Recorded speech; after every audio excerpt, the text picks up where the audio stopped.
Welcome everybody to Joe Talks Cars, and welcome back to another video. Welcome back my Golf GTI Mk6 to the channel.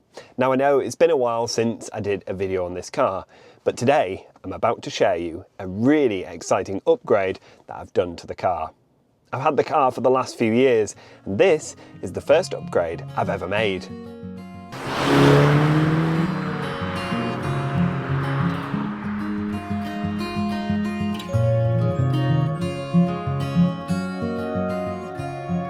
Anyone that watches this channel regularly will know that I absolutely love my Mk6 GTI. I love everything about it. Its manual transmission, the way it sounds, and just the general feel of it. Cars from this era were so good, and it's only now that we sort of appreciate that with everything going electric.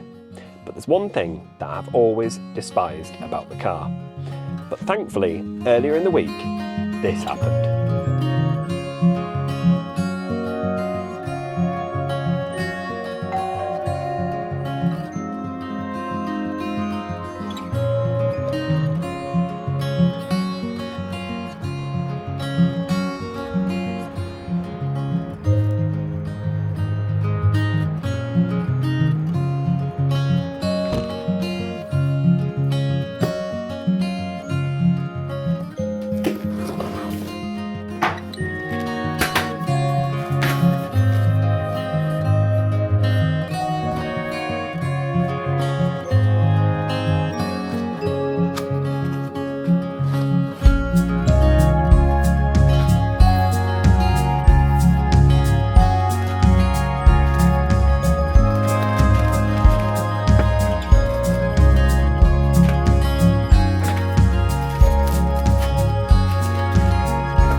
Right, so let's take a deep dive into this head unit and see what makes this such a great upgrade. First of all, as you can see, the unit boots up really quickly.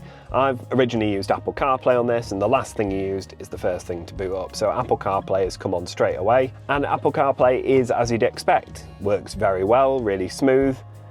There's just no messing around. The quality of the screen is top tier. It's better than the one in the Porsche. Yes, that unit was cheaper, but yeah, the quality is crazy in this. It's as clear as your phone. It's really nice to use, and the speed in which it comes on is a major thing for me. And this takes a matter of seconds to connect via wireless CarPlay. There's also a couple of USBs in the glove box, which I've wired through, and you can plug your phone into them if you prefer, which I think is probably best if you're using Apple Maps as well. Down at the bottom, you've got volume up and down, which is really good. This car actually does have steering wheel controls. There is a separate wire available to link the two together. I haven't done that yet, but I haven't found it to be so much of an issue, especially as there's physical buttons for the volume. And also down at the bottom, you've got a home button. So give that a tap. That brings up the interface for the head unit, and it's a really good system. It's really intuitive to use. Everything's quite big, very clear. The head unit features auxiliary, which is all mounted around the back to keep the front of it looking nice and clean. It's got Bluetooth audio, of course. It's got Android Auto and Apple CarPlay are both wireless if you prefer. It's got a Chrome browser, so if you connect your phone to it and set up a hotspot, you can browse the internet.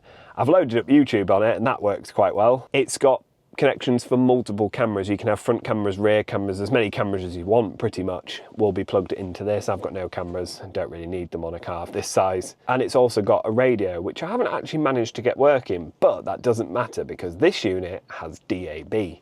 So I've routed a wire from the back of it all the way around the windscreen, all the way around the top, and put it up here. A little stick-on receiver, which you can't actually see when you sat in the car. It hides behind the rearview mirror and it looks really neat, and the signal is great. One of the most intriguing features on this though is the Talk app. Now this is quite interesting. This will allow me to connect my OBD reader to this receiver and play real-time footage on the screen of car temperature, the speed, the revs, all that sort of good information, your bars and all the really crazy geeky stuff. It'll play it through the Talk Pro app and deliver that to the screen, which I think is really cool. The other thing to note is this head unit did come with a microphone. that would involve trailing it round. I didn't really have time to do that. As you can see, the weather's not exactly great today, so I haven't been able to do that, but it's also got a mic built in, and if it's anything like the Porsche one, it works fine as well. You can even connect a SIM card to this. There's a place in the front for the SIM card, but there's also one in the back inside a little box. And that will give it full 3G without having to tether your phone to it. So if you wanted a fully standalone system, you could put a SIM card in it as well. But talking about the design of it, I'm so happy with the way it sits in the dashboard. This is the thing that stands out for me, because head units of old, and if you go back maybe 5 years, they were big flashing Sony things and they just looked horrible. Yeah, you could buy new trim surrounds for them and make them sort of look like they fit, but they never did. And they always stood out to me as something that had been modified, and I'm just not a fan of that. So when XTRON reached out to me and showed me this unit, I was really excited because it follows the same principle as what I've done in the Porsche, and it kind of looks OEM plus. So you don't have to use one of those aftermarket bezels around the edge. Use the original one. The stereo lifts out, this plugs in, and the original thing goes back on. Even screws into the original mounting holes. And it looks super good as well. I think you'll agree it does kind of look factory. The red on the buttons is exactly the same as the red on the buttons underneath. And the shiny black, although at first I thought that's a little bit odd, but actually there's a bit of shiny black round the heater controls, and the original head unit did have some shiny black on it as well. So it was a bit weird to get used to at first, but I definitely think it fits in. What are my favourite features about it? Well, it's got to be the CarPlay and the fact that it's wireless. Now, I've used CarPlay a lot over the last few years, and I've always said I'd rather have a wire because I was worried my battery would drain. Well, it doesn't seem to take that much power from your phone. So just having it wireless is so much more convenient. You get in, it boots up, and you're gone. Before you've even managed to put the car into reverse, your music's playing. And that's great, and I've really enjoyed using that. I'm yet to deep dive into the features like the Torque app, but I will definitely be using all of those. And the best thing about these units is, of course, the price. This can be bought for as little as £300, but you can also use my discount code to get it even cheaper. And it doesn't just stop at VW. XTRONS make units for all different cars, all different manufacturers, and I'd highly recommend it because the build quality and the software on these is absolutely incredible.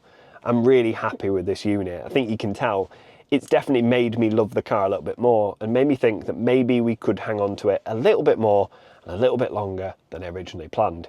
This will just make life so much easier when we take the car on long road trips, and now we can have full Apple CarPlay.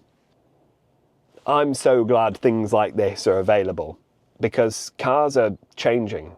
Cars have become so technologically advanced in a good way, but also in a bad way. Cars are now fitted with numerous sensors and numerous things to basically take the fun out of driving. So it's nice to be able to get an old car like this from 2010 and fit the latest infotainment, meaning you don't have to go into the menus to turn off lane keep assist and all these horrible things that you have to do in the new stuff.